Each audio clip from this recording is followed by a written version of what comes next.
Hey everybody, Gromos here with another Was on the Simulator Battle video, taking another look at the Enduring Confrontation game mode. Now, since we had another test of the new game mode on Thursday with a few improvements, I thought I'd make another quick video about it and explain a few of the differences and give a bit more feedback and thoughts on it and problems that might arise. And of course show you a little bit more footage from the new game mode. And maybe some normal SP footage as well if I run out of EC footage. Well, let me start to say I certainly had a blast playing the new EC game mode in the latest test. The mode is still in a somewhat early development stage and there are still quite a few features missing that were announced in the initial dev block. But despite that, I had tons of fun playing it, and it looks like, if everything goes right, the introduction of this game mode when it is finished is going to be a big deal for simulator battles. I played with a buddy this time, so I got a bit of a feeling how the game mode plays in squads. One big advantage you get when playing in a squad in the EC mode is of course that your squad mates are not out of the game when they get shot down early in the game. That avoids situations where your friends have to wait for half an hour or so for the rest of the squad to finish the game when they had a mishap earlier on in the game. Now let's talk about the differences of this test compared to the initial test we had on the test server. The really big one is that this time you could bring your own lineup of planes instead of having to use a predetermined one. We were only restricted by the battle rating. There were 4 different battle rating ranges to choose from. The earliest one we had was 1.0 to 2.7 for pre- and early war planes. Then we had 3.0 to 4.3 for mid-war planes, that is what I played in this test. And then 4.0 to 6.3 for late and post-war prop fighters. And then 6.0 to 9.3 for Cold War jets and the like. Depending on the battle rating of the plane, the planes are on different timers, so when you start in a 3.0 to 4.3 match, you will at first only be able to use 3.0 and lower battle rating planes. The higher the battle rating of the planes, the longer the timer, so a 4.3 plane has the longest timer in this case. You can however shorten the timer by achieving objectives, for example bombing objectives or shooting down planes. If you don't have a plane of the lowest battle rating in your lineup, you get one extra plane in this battle rating. In the game I played with 3.0 to 4.3 battle rating, you got for example a G2 Stuka for free, so you always have a plane that you can use. Planes that have a minimum and lower battle rating in the match don't have a timer, you can get right back into those. Now after flying for a bit and achieving a few objectives, you unlock planes with a higher battle rating as their timer runs out. Now, if you lose a plane, its timer resets, so you have to wait for it to run down again until you can use this plane again. The higher the battle rating of the plane, the longer the timer, and fighters on the same battle rating are on a shared timer, so you can't just take a B-409F4 and a B-409F4 drop and hop between the two. If you lose a battle rating 4.0 fighter, the timer will reset for all battle rating 4.0 fighters. So that is overall pretty cool. You can come up with your own lineup for your favorite planes within the battle rating range of the match and bring what you think are the best options for you.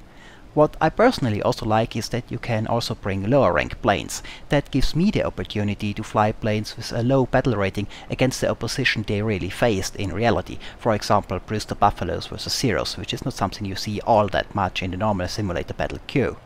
Now, one thing I noticed, I personally had the feeling that within this test it was a bit too easy and fast to unlock the highest battle rating plane in the lineup. Now, that might be just because I played the 3.0 to 4.3 range, which was one of the smallest. In the 4.0 to 6.0 the difference might be bigger.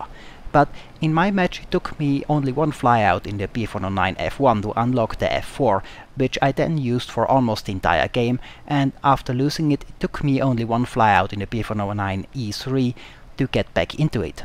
So to me it seemed it was a bit too easy to stay in the highest rank planes.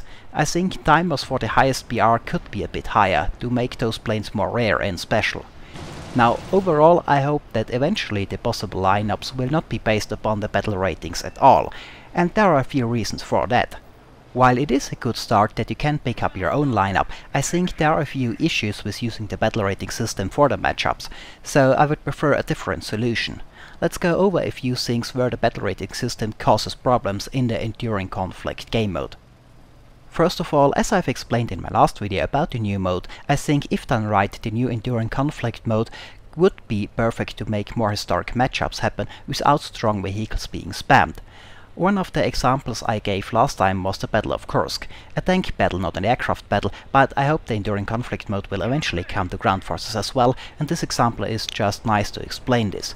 So in Kursk most tanks on the German side were Panzer IIIs, Panzer IVs and some Stuks, but they also had some early Tigers and Panthers, but not that many. On the Russian side there were primarily early T-34s, but also a few Su-152s, for example. Now, if you do a EC mode battle with Kursk in mind, and you base it on battle ratings, you first of all have to have a spread from at least 2.3 to 5.7 to get all the vehicles in. But if you do it over the battle rating alone, you also have tanks that have no place in this battle at all, like the IS-1. A better choice would be to make a list of historic vehicles that can take part in this battle because they were historically available, and then choose the timer of the vehicle based on their strengths or maybe their battle rating. So on Kursk the average German tank would be the Panzer IV or 3 around battle rating 3.0, so that should be the standard tank you can get without a timer, but since Tigers and Panthers were also available, you should be able to take them too. But they would have a huge timer, so you would have to do very well to get the timer down, and when you lose it, it will be locked again for a very long time. Same for the Russian team. They would start with early T-34s around battle rating 3, but they can also get the Su-152, for example, since they already existed at the time, but they would be on a high timer. If you just use the battle rating system alone, as it is done now, to for example make a Kursk Enduring Conflict map, and you want Tigers and Su-152s in there because they should be part of a Kursk battle, the PR spread would be so high that a lot of tanks could be part that have no place in the battle, like IS-1s, T-34-85s, the Hetzer or a Jagdpanzer 470. This is one reason why I, rather than having a battle rating range, I would prefer having a time frame and have the planes and tanks available that were available within this time frame, with the timer for the vehicle longer or shorter based on how powerful they were, for balance. The mode is such a good opportunity to get more historic matchups without needing the battle ratings, and using the battle rating system kind of throws this away. Now, some critique I heard last time was that if this mode comes to ground forces it would not work, because the team that gets into heavy tanks first would win. I could not disagree more. Remember that even on low battle ratings there are tanks that can penetrate and take out the Tiger.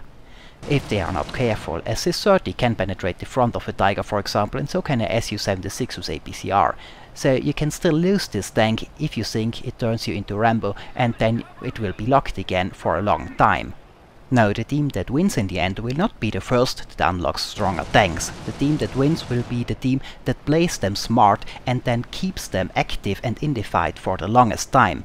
Remember, it would not be such a big deal to lose a few Panzer IIIs to take out one Su-152 if the Panzer IIIs are not on a timer and can come back right away, and the Su-152 cannot because it is on a large timer.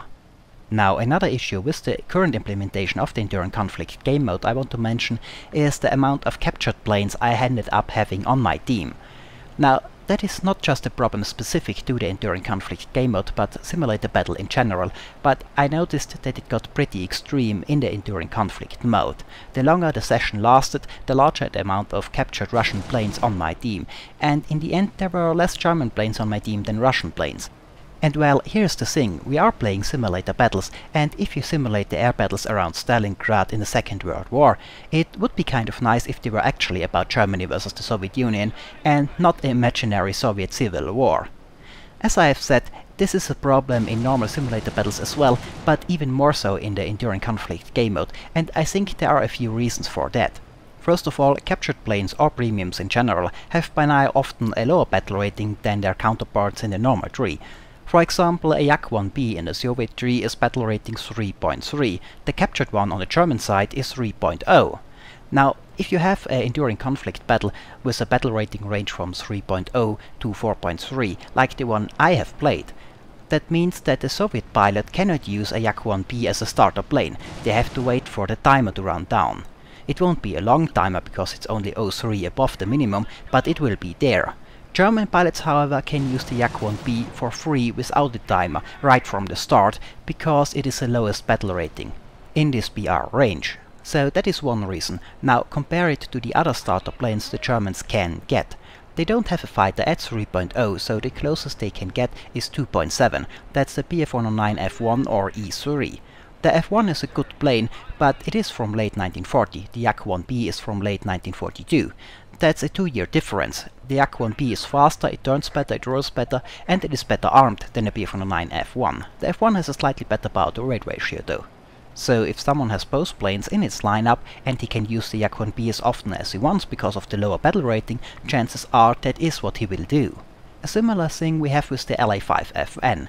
It's on 4.3 in the Soviet tree and on 4.0 as a German premium. So it will have a lower timer on the German side. A German pilot can get it sooner and more frequently. There are of course examples for this in other nations' trees as well. The German BF-109F4 is on 4.0 and the US one is on 3.7. The US B-40 is on 2.7 and the USSR one is on 2.3. So that means if you have those planes in the Enduring Conflict mode, the nation that actually produces the plane will get it later and less frequently. And that is one reason why we got so many captured planes in this mode at this battle rating. At the very least, the amount of captured planes that can be active on a team needs to be kept. So we don't get half the team full with captured planes. Since the players can bring enough other planes to fly, I don't see a problem with that. But that is also another example of why the battle rating system is not the best solution for the Enduring Conflict game mode, in my opinion. Well, and the last reason for why I am not such a big fan of using the battle rating system is the battle ratings themselves are often quite weird. It is well known that some nations have generally very high battle ratings for their fighters, while others have pretty low battle ratings for theirs. Now, I can understand if a plane gets its battle rating lowered when it is simply not very good, like some Black 3s, or if it gets a slight increase if they are very good. But if one nation's fighters are consistently 2 or 3 years older than that of another nation on the same battle rating it is facing, then there is a problem. So for those reasons I would like if the EC mode would find another solution to match up planes and decide their timer than the battle rating system. Now, let's talk a little bit about the objectives in the EC mode. In this latest test we had a few more objectives than we had in the first test. On top of the airfields to bomb, there are now also bombing points with AA protection and a few recon planes to shoot down. But more extra targets for ground attackers like tanks, artillery bases, convoys and so on are still not there, though they are supposed to come eventually. One thing I noticed though is that most of the fighting was taking place on the German side of the Volga, at least in the match that I played, and that made me think. Now, I am not sure how exactly the implementation of those additional targets are planned, but I think it would be a good idea if they would present an actual dynamic front line. So, for example, if one team does a good job taking out enemy tanks, supply lines and artillery bases and so on, their side will slowly advance and move into the enemy territory, and so would the targets, of course. Tanks and supply lines would then also shift into that direction. There's 2 reasons for that. First of all, it would make you feel more like you're actually part of a battle and you're achieving something in it, other than just make a little point counter move. It would add immersion and simply make the whole thing feel cooler. Also, it would mean that if one team is superior, it would also more and more encroach on the other team's terrain, and therefore have longer ways to the target, helping to balance the match out a bit more. Of course, there would be an incentive needed for why you would want your side to get the upper hand. For example, if you manage to push the front line back into enemy territory, you get a bit of an XP and SL bonus for your actions. Just something small, say 1% XP or SL for getting the upper hand and 2% if you manage to push the enemy back even further, for example. Just so the teams really have a reason to go out and attack the enemy team and push them back. What I also want to mention really quick is high altitude combat. Currently we have the typical Eastern Front scenario, and fighting of course takes place on low altitude. Now, they could put in high flying bombers to encourage more high altitude fighting, but to be honest I don't think that would work so well on the same map. Most players would still stay close to the objectives on the ground and the attackers that attack those objectives, and even though you can climb up to hunt those bombers, you most likely would not find much action up there in form of other players.